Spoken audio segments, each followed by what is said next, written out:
Júlio! Já pra dentro de casa, menino!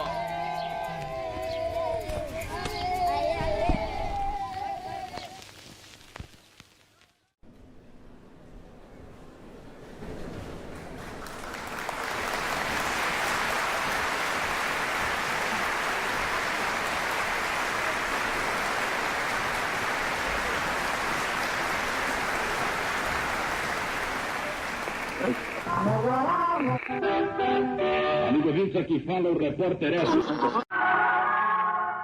Esta história de amor e sofrimento ficou interrompida quando o Dr. Alberto Limontas chegou à suntuosa residência de Graziela Garcia e a encontrou sozinha no jardim à sua espera.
Boa noite a todos. A Rádio e a TV Cultura estão aqui, na Sala São Paulo, para contar a história de um garoto que, como todos os meninos da sua idade, adorava futebol e queria até jogar no Palmeiras.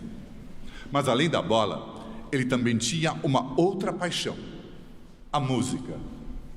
Agora, esse menino completa 80 anos e mantém intactos os sonhos e as paixões da sua juventude. Para nós, da Rádio e TV Cultura, é uma alegria homenagear o maestro Júlio Medalha, que ainda mais hoje, que por coincidência, também é o aniversário do presidente da Fundação Padre Anchieta, Marcos Mendonça, que está presente e para quem eu peço uma salva de palmas.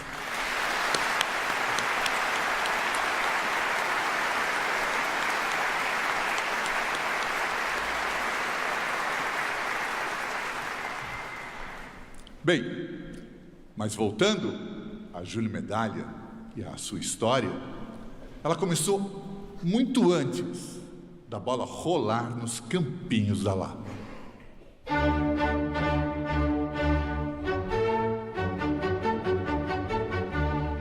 A família Medalha descende de modestos imigrantes italianos vindos da Calábria e de Nápoles.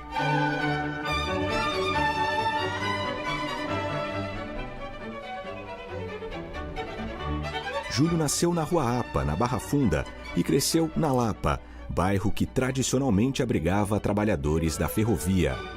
Seu avô paterno, Luigi Medaglia, trabalhou toda a vida como maquinista na São Paulo Highway e teve 14 filhos. O pai vendia peças de automóveis. E a mãe, Michelina, costureira da alta sociedade, gostava de ouvir rádio. Foi com o rádio que o menino Júlio começou a se aproximar da música. Logo, ele quis aprender um instrumento. E como a empregada da casa tinha um pequeno violino, o garoto passou a tocar nele.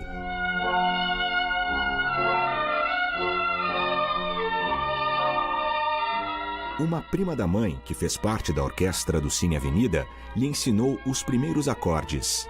E foi assim que Júlio conseguiu entrar no Palmeiras, mas não no time de futebol, e sim na orquestra de amadores do clube. Como o menino demonstrava aptidão para a música, ele continuou seus estudos no Conservatório Conselheiro Lafayette e foi lá que fez as suas primeiras apresentações públicas.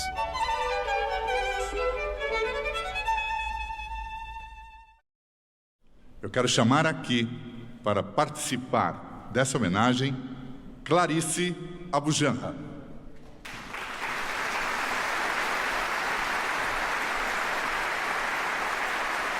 Boa noite. Obrigada. É um prazer imenso fazer parte dessa homenagem ao maestro Júlio Medaglia.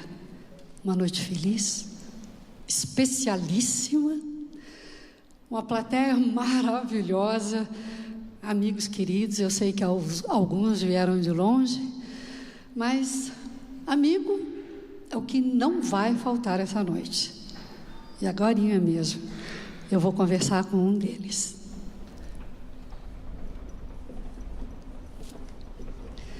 Professor José Pastore.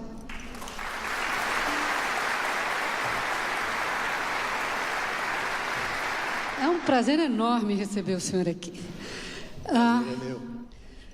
Olha só, tem uma foto ali, professor.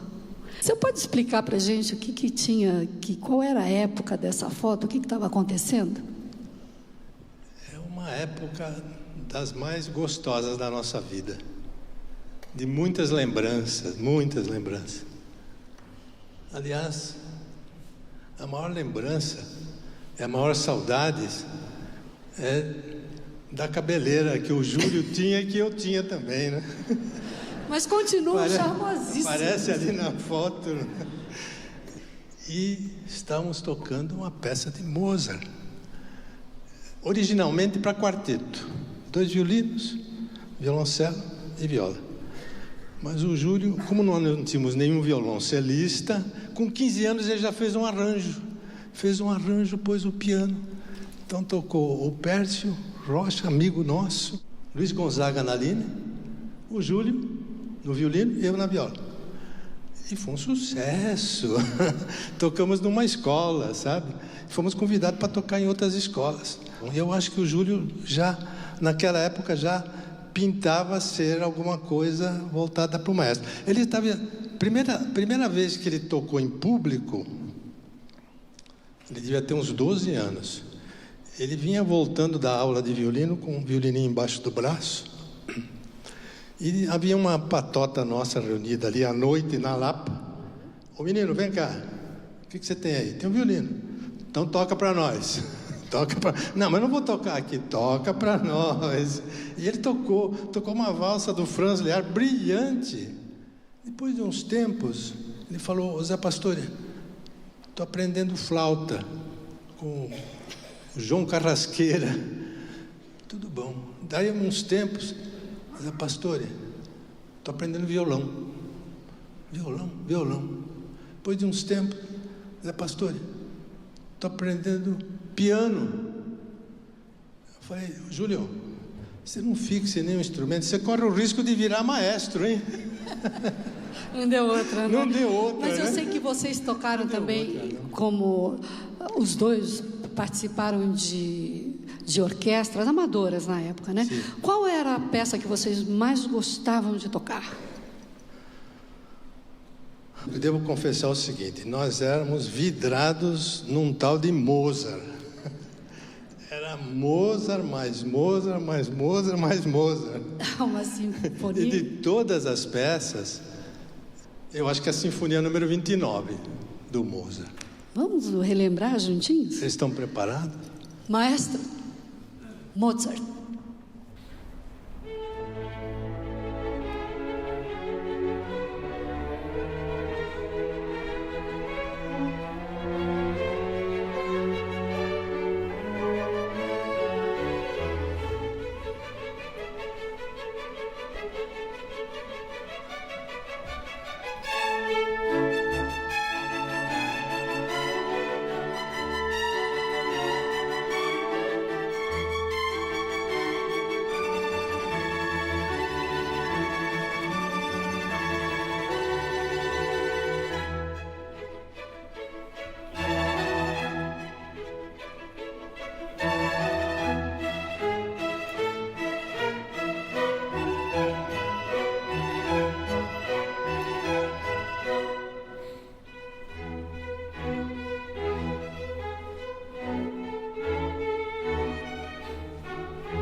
Em meados de 1952, foi fundada na rua Sergipe, 271, no bairro de Higienópolis, a Escola Livre de Música. Nas aulas do inquieto professor Hans-Joachim Kollreuter, ideias jovens eram apresentadas a jovens músicos.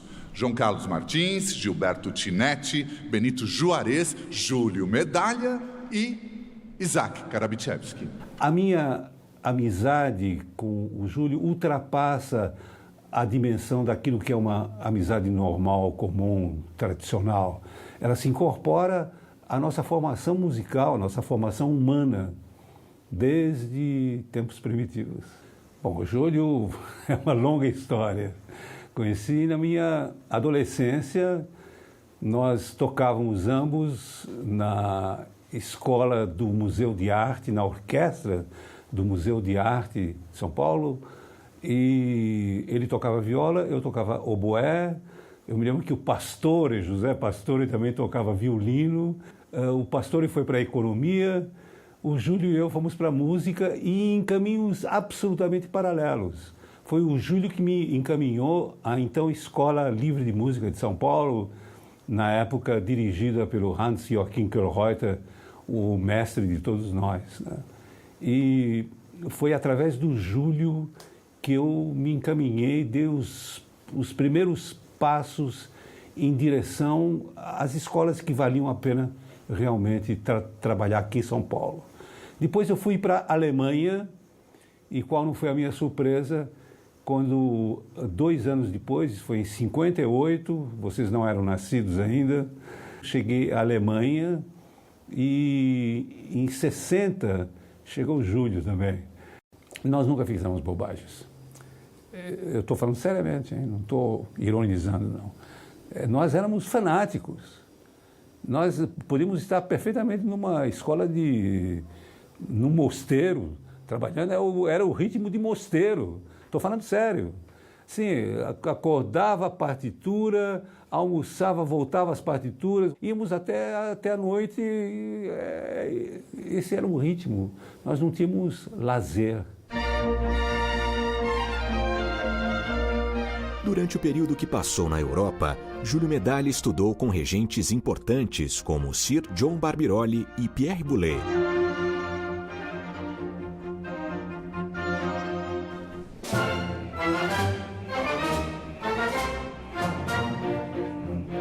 Mas, entre um curso e outro, encontrou tempo de conhecer uma linda alemãzinha com quem se casou em setembro de 1965.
Contra o vento, sem lenço, sem documento, no sol de quase dezembro.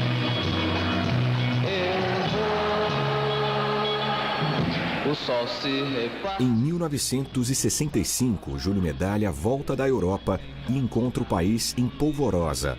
Uma juventude inconformada põe tudo em xeque, aqui e no mundo inteiro. Estudantes, hippies e rebeldes estão nas ruas.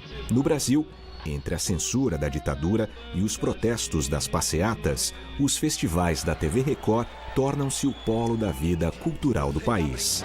A gente quer ver alternativa pro nosso destino cantar. Depois que chega a roda, vive carrega o destino pra lá. Júlio Medalha estava lá, no momento em que a música virava a porta-estandarte de uma geração incendiária. Mas é isso que é a juventude que diz que quer tomar o poder. Vocês têm coragem de aplaudir este ano uma música, um tipo de música que vocês não teriam coragem de aplaudir no ano passado? São a mesma juventude que vão sempre, sempre matar amanhã o velhote inimigo que morreu ontem. Vocês não estão entendendo.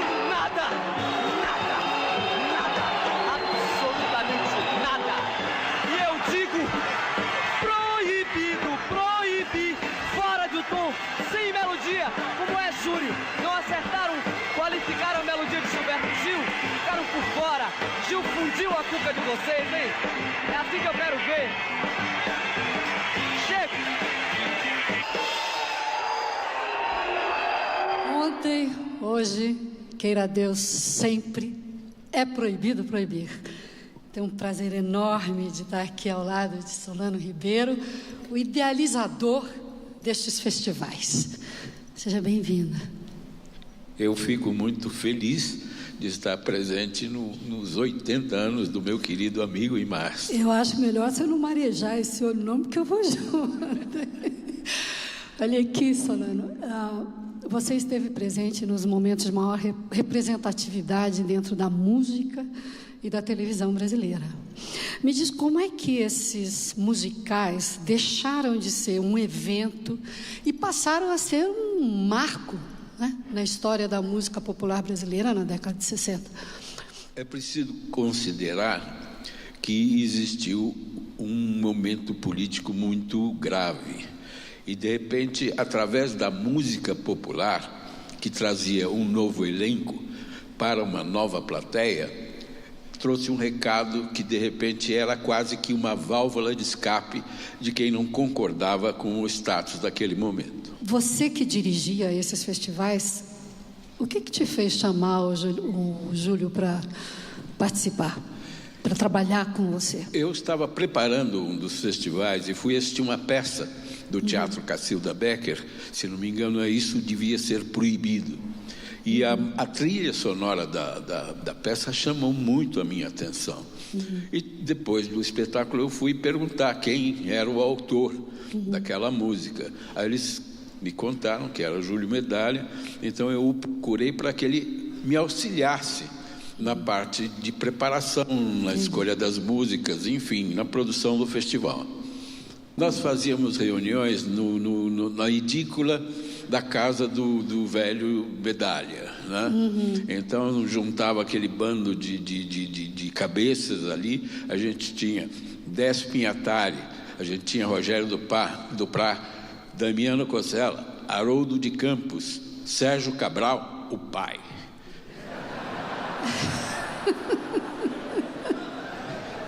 E um dos jurados era o César Camargo Mariano. Era um trabalho exaustivo, com muita concentração. Tudo precisava ser ouvido. Mas era um clima familiar? Ou era... O clima era um clima que todo mundo ficava esperando o final da tarde, quando terminava o trabalho, para tomar a batidinha que o velho Medalha trazia para nós. Eu estava achando mesmo muito... Um dia, o César Mariano trouxe um bonequinho que é desse de borracha, que se aperta e ele apita, pi, pi, pi, pi. E todo mundo achou aquilo engraçado. E ele falou, esse aqui, ele tem um nome, ele é o Struve. Quando o César não gostava de uma música, ele... Pi, pi, pi. No dia seguinte, cada um apareceu com uma coisa. Veio um com um sininho, outro com reco-reco, outro com um pandeiro, e enfim... Cada vez que alguém não gostava de uma música, era um pandemônio. Se alguém passasse pela frente e dissessem a eles que aqueles caras estavam escolhendo as músicas do festival que iria revolucionar a música brasileira, ele ia falar, é um bando de loucos. E no meio desse bando de loucos, Júlio Medalha, que já sabia a importância da televisão brasileira. Novamente no Teatro Municipal, Opus 7. Na abertura, tivemos o Bolero de Ravel, com essa quentíssima sinfônica do Municipal, sob a regência do diabólico maestro Júlio Medalha. Em 1968, o maestro Medalha criou na TV Record o Opus 7, show de TV de música clássica com estrelas da emissora. Foi nessa época, estamos falando aí de anos 60, que se deu meu primeiro encontro com o maestro.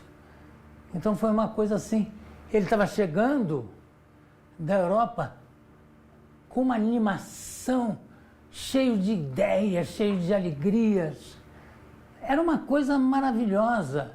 Aí depois eu tive a ideia de fazer o concerto de máquina de escrever para a orquestra da Dança Ritual do Fogo. E a gente fez isso no Municipal. Era uma maluquice, mas deu muito certo.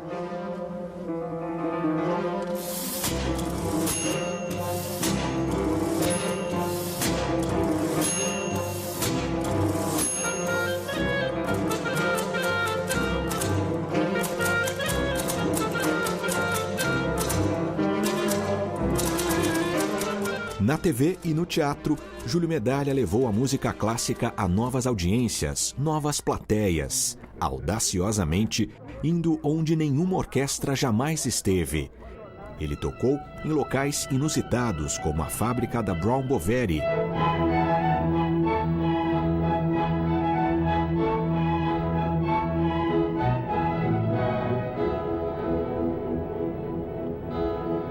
Ou a Marquise do Ceasa.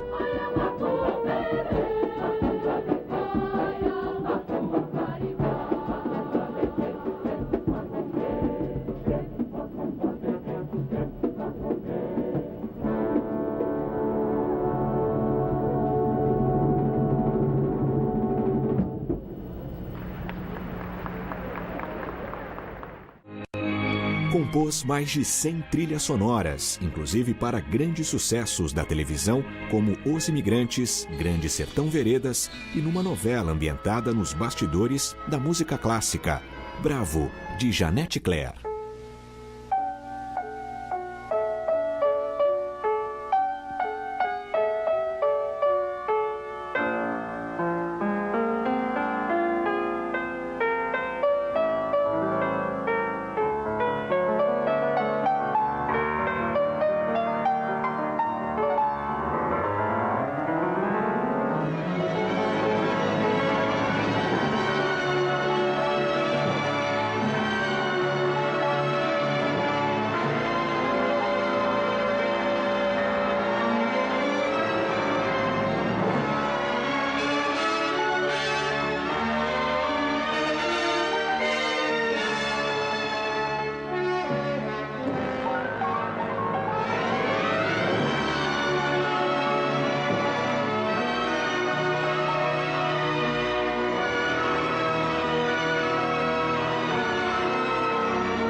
Mas nem só de música viveu esse artista.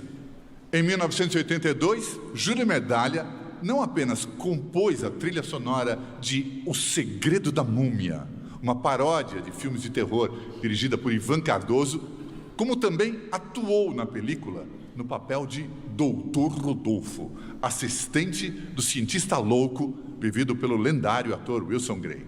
As cenas dos dois são hilárias e renderam ao maestro, que estreava nas telas, o prêmio da APCA como melhor ator coadjuvante. Então, vamos ao cinema?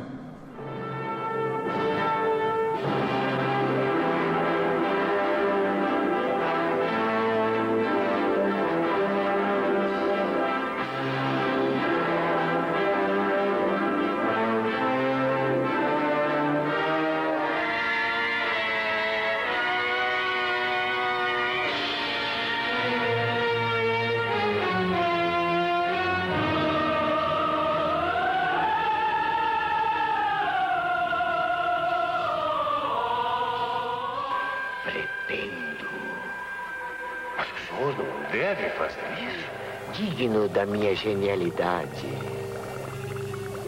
A eterna luta do homem contra a morte. Eu faço experimentos. O negócio é experimentar. Eu não suporto ficar nem mais um instante longe de você, meu querido. Esse é um suplício que temos que enfrentar. Ao seu sucesso, querido.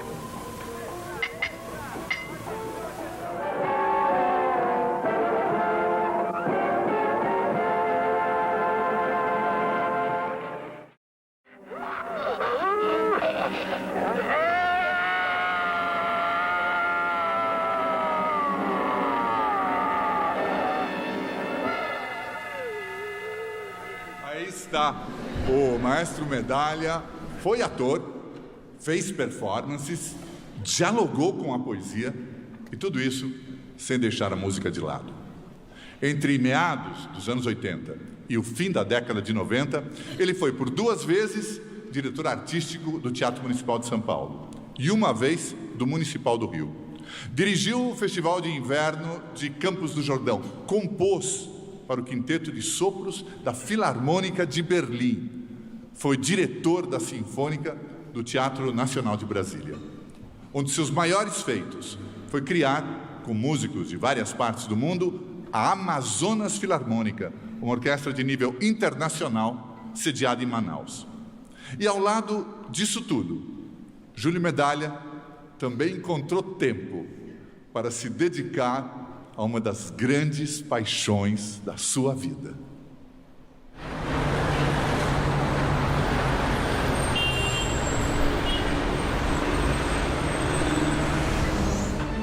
A Cultura FM apresenta Fim de Tarde com o maestro Júlio Medalha.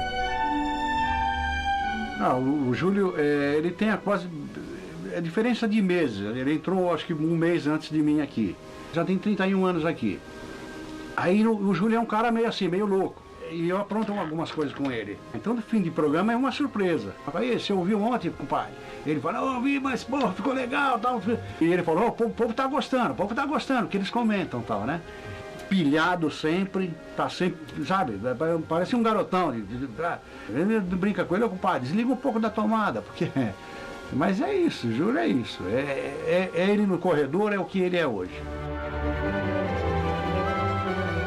São 3 décadas de produção radiofônica, de respeito aos ouvintes, de debate cultural, de música de qualidade.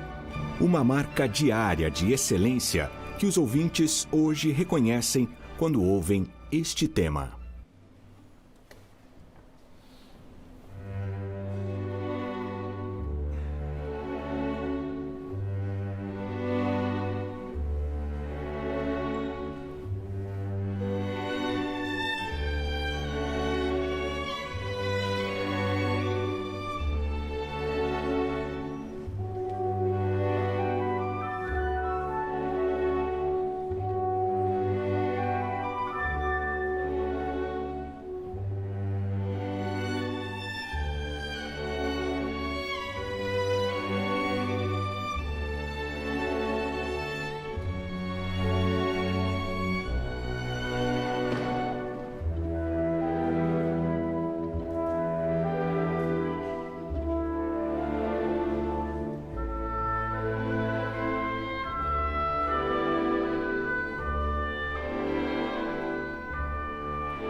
Mas há ainda um campo de atuação do maestro Júlio Medalha. Claro que o rádio nos fala muito ao coração, mas há um campo do qual nós ainda não falamos: o mundo da ópera. Sempre envolvido em grandes agitações culturais, o maestro Medalha realizou em 1995 um sonho: reger uma ópera, a Aida de Verdi, para grandes multidões.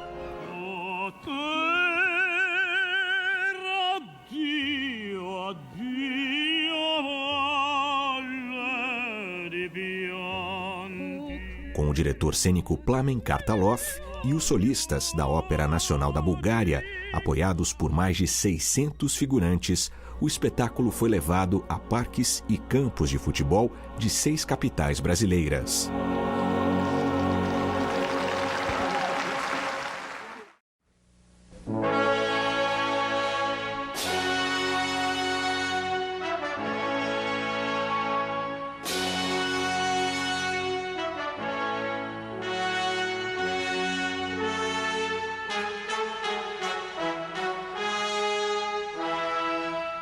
No ano seguinte, foi a vez do maestro Medalha ir à capital da Bulgária, Sófia, onde conduziu a primeira ópera brasileira de renome mundial, o Guarani, de Carlos Gomes, com a Ópera Nacional Búlgara, nas comemorações do centenário da morte do compositor.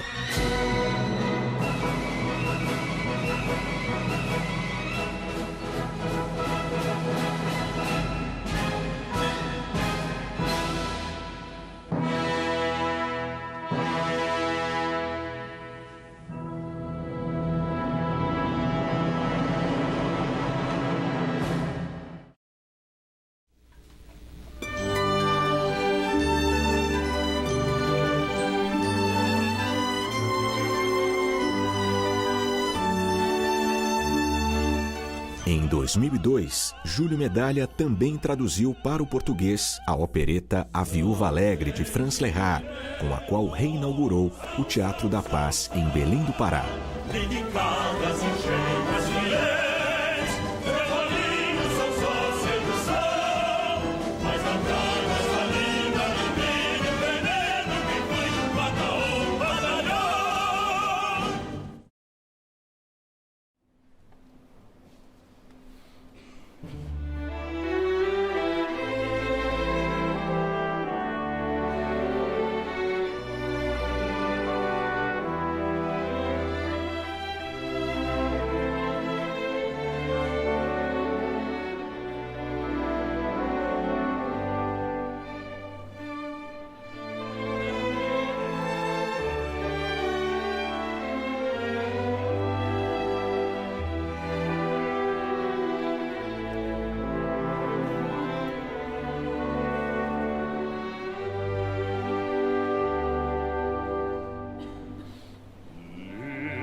Senhoras e senhores, o homenageado da nossa noite, o maestro Júlio Medrado, bem-vindo.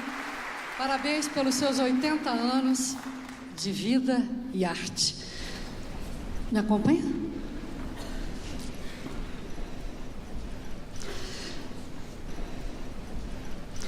Pois é, maestro. Que ovação, hein? Mais do que merecida. Mas é o seguinte, eu vou mudar um pouquinho o assunto, assim... Você escreve muito bem, né? Eu acompanho, acho que muita gente daqui, os seus artigos, o final do seu programa, aquele texto maravilhoso, sempre provocador, irreverente, e através da música, colocando o nosso país com suas maravilhas e suas mazelas à tona, sempre ali. Eu queria saber se foi um músico que levou o escritor a ocupar uma cadeira na Academia Paulista de Letras. Eu sempre gostei de comentar os assuntos musicais, né? Porque a música é uma coisa tão provocadora, tem uma história tão grande, tão cheia de labirintos, de acontecimentos mais variados, né? Que ela praticamente se mistura com a vida do ser humano e de todas as gerações e de todas as épocas, né? Então, eu sempre tive uma inquietação no sentido de comentar todo esse efeito que a música provoca nas pessoas, que é uma coisa absolutamente misteriosa, nem Freud conseguiu explicar o que acontece, uma corda vibrando, as pessoas choram, ficam alegres e tal. Então, eu escrevi muitos artigos, escrevi também 5 livros, alguns eu traduzi também, e eu fiquei muito feliz de poder ter sido escolhido por meus amigos aí para fazer parte dessa brilhante equipe de intelectuais paulistas e, sobretudo, por sentar na cadeira de número 3, que pertenceu a Mário de Andrade. Está emocionado ou é impressão minha? Eu tomei um calmante antes de chegar aqui, mas foi pouco. Maestro, muito foi dito já, e assim mesmo é nada perto da sua carreira, né? Momentos e encontros históricos maravilhosos. Eu gostaria de colocar dois nomes em questão e passar a peteca para você. Cartola e Bach.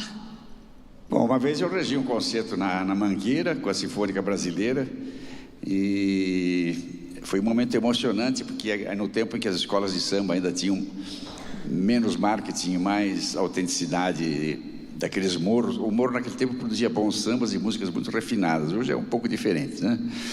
E fiz um concerto dentro da Mangueira e de repente Cartola levanta e dá de presente a casaca que ele tinha usado no desfile da escola de samba depois de 28 anos que ele tinha se afastado da escola, e eu pude reger esse concerto dentro da academia da Mangueira, com a Sinfônica Brasileira, uns arranjos que eu fiz também com temas da Mangueira, e foi um momento emocionante de ver aquele cruzamento de figuras tão maravilhosas. Naquela mesma época eu fiz um concerto em Leipzig, eu regi em cima do túmulo do Bach, né?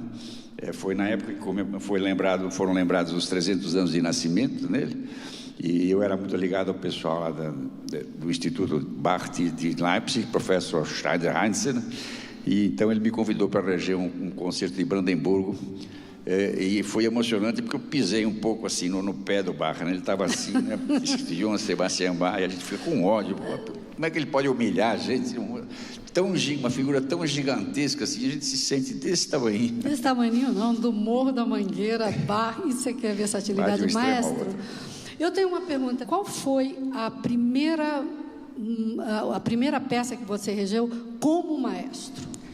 Como maestro eu fiz alguns concertos que eu estudei na Bahia com Kölreuter, como foi dito aqui, mas aqui em São Paulo eu tinha 21 anos e eu regi um concerto no Teatro Municipal e tive a oportunidade de apresentar a música do Barroco Mineiro, porque eu trabalhei com o professor Kurt Lang e ninguém achava que tinha música naquelas igrejas, naquele movimento barroco, aliás é quase neoclássico, né, todo aquele interior de Minas. E o professor Lang descobriu aquele material, é um grande musicólogo alemão, e eu trabalhei com ele na restauração de algumas obras e tive a oportunidade, então, de poder apresentar na minha primeira apresentação pública, com uma orquestra profissional, com excelentes músicos, mostrar a São Paulo que aqueles mulatos maravilhosos do século XVIII faziam tão bem música como se fazia em Viena na época. Podemos ouvir?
Passado, presente e pelas mãos do maestro, o futuro. O programa Prelúdio foi outra ideia inovadora de Júlio Medalha, que estreou em 2005. Um programa de calouros de música clássica único na TV em seu gênero.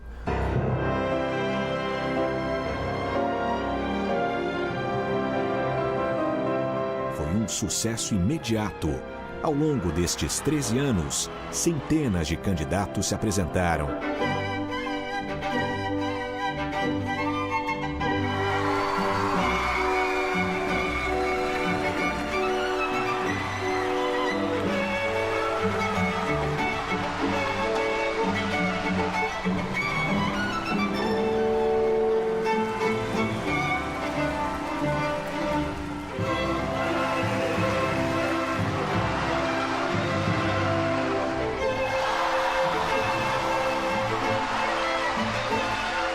Participar do programa, disputar as finais ou chegar à vitória tem sido experiências transformadoras para esses jovens músicos.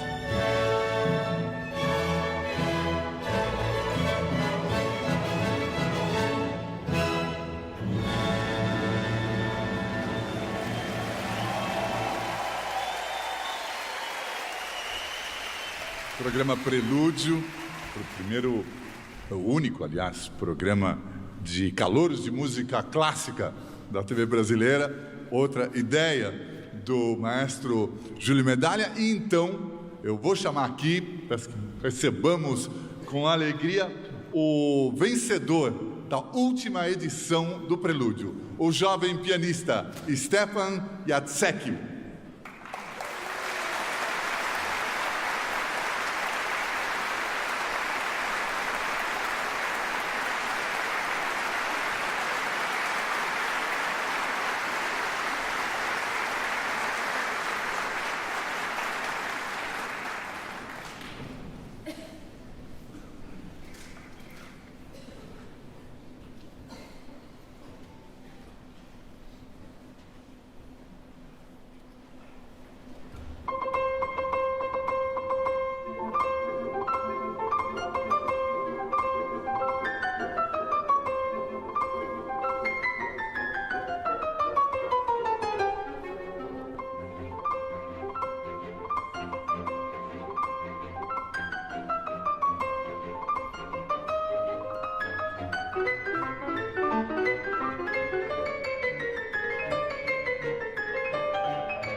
Senhoras e senhores, o renomado maestro e o jovem músico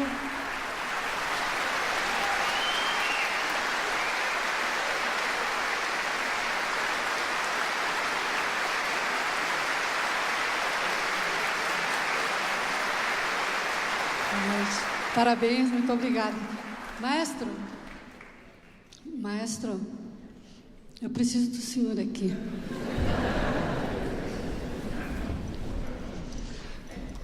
Olha aqui, você não faz ideia do número de pessoas que mandaram os parabéns, foi uma homenagem atrás da outra, impossível projetar, mas algumas você vai poder ver agora, outras depois.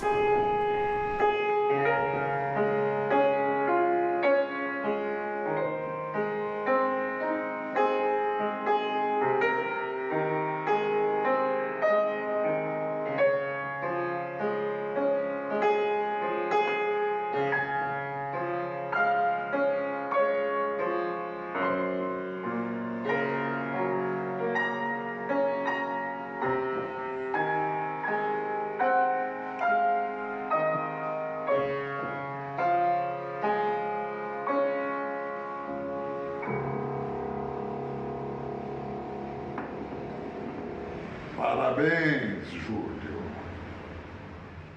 Júlio, muito carinho, você é grande. Eu sei que é o limiar de uma nova fase, ainda mais profunda, mais fecunda, com uma maior ímpeto em realizar as coisas. Parabéns. Júlio Medalha, meu querido amigo, 8 décadas e muitas delas nos encantando com seu extraordinário talento. Parabéns e muito obrigado por tudo, viu? Júlio, bem-vindo aos 80. Temos que assinar agora aqui um compromisso verbal de repetir isso aos 90, porque a nossa diferença de idade é de meses. Já pensou que turmaça? Beijo do gordo.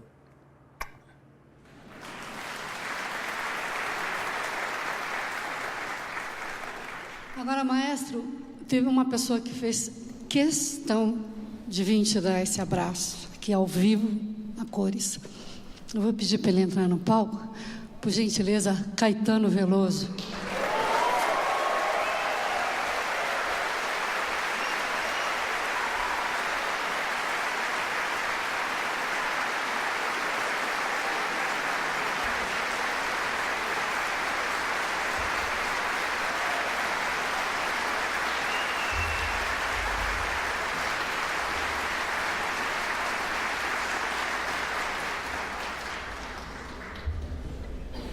Prazer enorme, Caetano. Prazer para mim. Bem-vindo. Do meu lado, querido, pode ser? Pode. Isso. Aí. Isso é que é uma honra, né? Olha, eu vou passar a peteca para vocês, obviamente. Mas antes, tem uma surpresa que, acredito eu, vocês nunca viram, nenhum dos dois. Então, preste atenção nisso. Naquela época, Júlio Medalha morava na Rua Fábia, na Vila Romana. Foi aqui, na pequena sala desse apartamento, que aconteceu uma das primeiras audições da canção que se tornaria o hino de uma geração.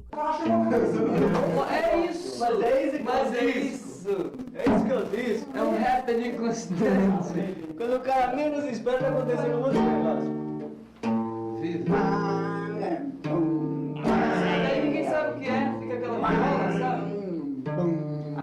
O número de vezes bastante para o cara não saber o que é. Começar a dizer, bom, o que negócio é esse? Eu comprei um disco. Eu comprei um disco. Então, o negócio tá errado isso daqui. Quando disser isso, quando o cara já estiver dizendo, faz o teste, né? Quando o cara disser, mas o que vem aí? O que vem aí? Ave Maria. Aí diz assim, mas Ave Maria, aí diz, graça plena, mas em latim, tá tudo louco. Mas aí atabaques, guitarras, o que é isso?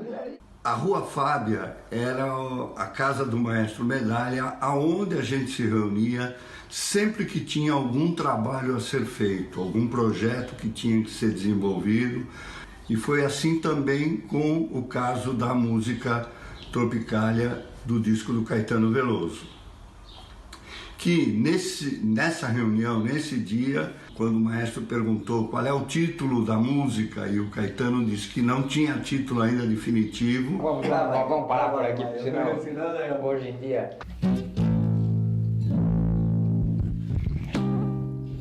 Tropicália, por enquanto.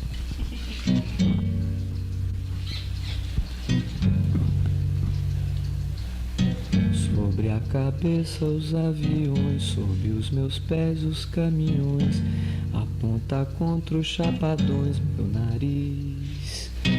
Eu organizo o movimento, eu oriento o carnaval, eu inauguro o monumento no Planalto Central do país.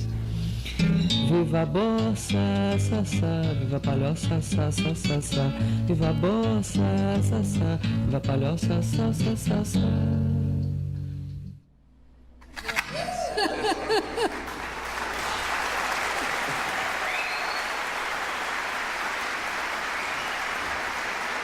Engraçado.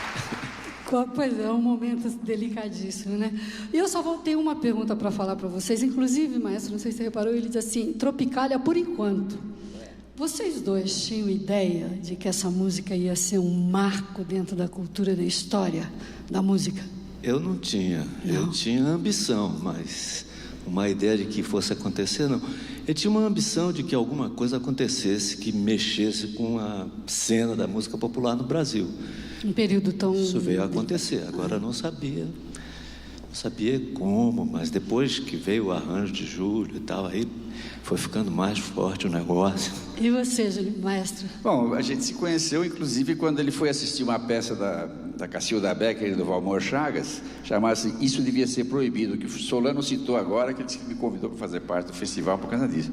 E quando a Cacilda foi para o estúdio e gravou, o Caetano estava presente. Ele foi assistir a gravação e a gente estabeleceu uma relação, só que os produtores até nem acreditavam muito. O arranjo tem só 2 trompetes, 2 trombones e um quarteto de cordas. Mas as ideias do Caetano e todo aquele momento tão provocador daqueles anos 60, aquele final de anos 60, fez com que o tropicalismo abrangesse um universo cultural gigantesco, enriquecendo a música popular brasileira de uma tal maneira, de tantos componentes, que fez com que ela permaneça até hoje, e ele permaneça até hoje como o grande nome da música brasileira dos últimos 50 anos. Sem dúvida nenhuma. Eu tomo a liberdade, vou me despedir de você, Caetano, de você, maestro Medalha, dessa plateia maravilhosa, porque nada melhor, não existe outro momento mais bonito do que o encontro desses dois. Então eu deixo Caetano e maestro com vocês. Uma boa noite.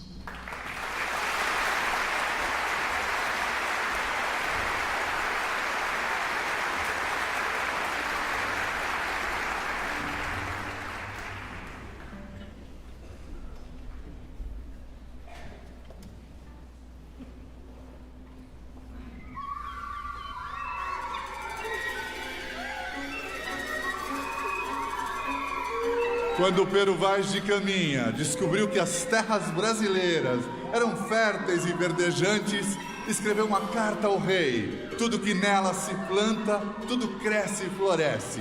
E o Gauss da época gravou.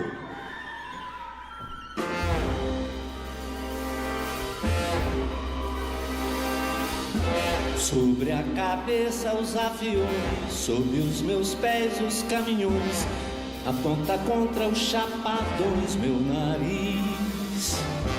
Eu organizo o movimento, eu oriento o carnaval, eu inauguro o monumento no Planalto Central do país. Viva a bossa, sassá, viva a palhoça, sassá, sassá, viva a bossa, sassá, viva a palhoça, sassá, sassá.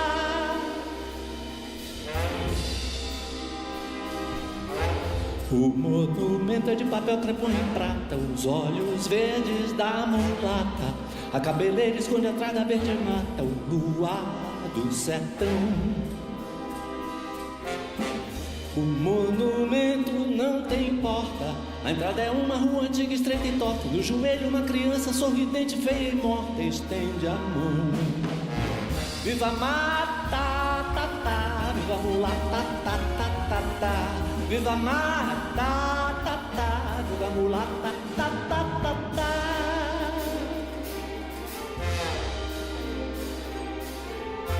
No pátio interno há uma piscina com água azul de amaralina, coqueiro, brisa e fava nordestina e faróis. Na mão direita tem uma roseira, autenticando a eterna primavera. No jardim os urubus passeiam a tarde inteira entre os girassóis. Viva Maria, ai, ai, ai. Viva Bahia, ai, ai, ai, ai. Maria, ai, ai, ai. Viva Bahia, ai, ai, ai, ai.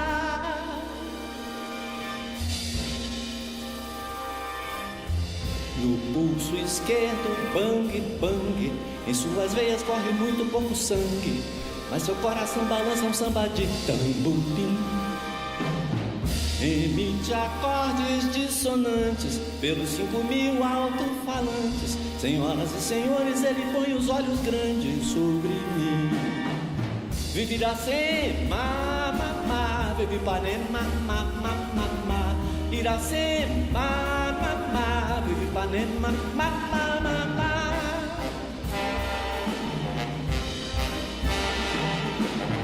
Domingo é o fino da bossa, segunda-feira está na fossa, terça-feira vai à roça, porém o monumento é bem moderno, não disse nada do modelo do meu terno, tudo mais vai pro inferno, meu bem, que tudo mais vai pro inferno, meu bem. Viva a banda, da, da, Carmen Miranda, da, da, da, da. Viva a banda, da, da, Carmen Miranda, da, da, da, da. Viva a banda, da, da, Carmen Miranda, da, da, da, da.